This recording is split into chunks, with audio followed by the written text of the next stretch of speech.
புதுச்சேரி ஆளுகின்ற BJP NR Congress கூட்டணி ஆட்சியில் லஞ்ச லாவண்யம் தலைவிரித்தாடுகிறது. ஊழல் ஆறாக பெருக்கெடுத்து ஓடுகிறது. கலால் துறையில் ரெஸ்டோ பாரில் அனுமதி வாங்க லஞ்சம் வாங்கப்படுகிறது. மதுபான தொழிற்சாலை அனுமதிக்காத பல கோடி ரூபாய் கையூட்டாக பெறப்படுகிறது என்று சொல்லப்படுகிறது. பத்திரப்பதிவு துறையில் கோவில் நிலங்களும் தனியார் சொத்துக்களும் போலி பத்திரங்கள் மூலம் பதிவு செய்யப்பட்டு பல கோடி ரூபாய் லஞ்சமாக பெறப்படுகிறது.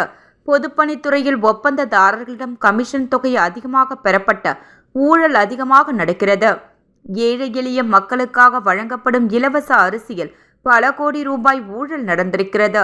சென்டாக் மாணவர் சேர்க்கையில் என்ஆர்ஐ கோட்டாவில் மிகப்பெரிய ஊழல் நடந்திருக்கிறது.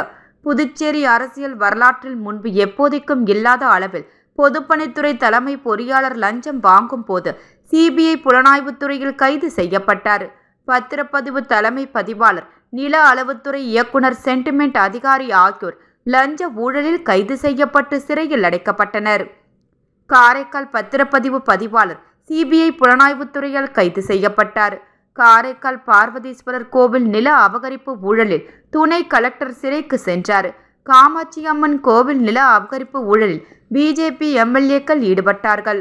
ஸ்மார்ட் சிட்டி திட்டத்தில் மெகா ஊழல் நடந்திருக்கிறது. அரசின் பல்வேறு துறைகளில் லஞ்ச லாவண்யங்கள் சர்வ சாதாரணமாக நடைபெறுகிறது. அரசின் மக்கள் நல திட்டங்கள் போலி பயனாளிகளுக்கு போய் சேர்கிறது. இதில் பல குற்ற வழக்குகள் பதிவு செய்யப்பட்டு இருக்கிறது. மக்களுக்காக எந்த திட்டமும் செய்யாத பிஜேபி என்ஆர் காங்கிரஸ் அரசு வரலாறு காணாத ஊழல்களில் திளைத்து கொண்டிருக்கிறது. இந்த பிஜேபி என்ஆர் காங்கிரஸ் அரசு ஆட்சி ஊழல்களை கண்டித்து இன்று சட்டமன்றம் முன்பு இந்திய கம்யூனிஸ்ட் கட்சி சார்பில் கண்டன ஆர்ப்பாட்டம் நடைபெற்றது.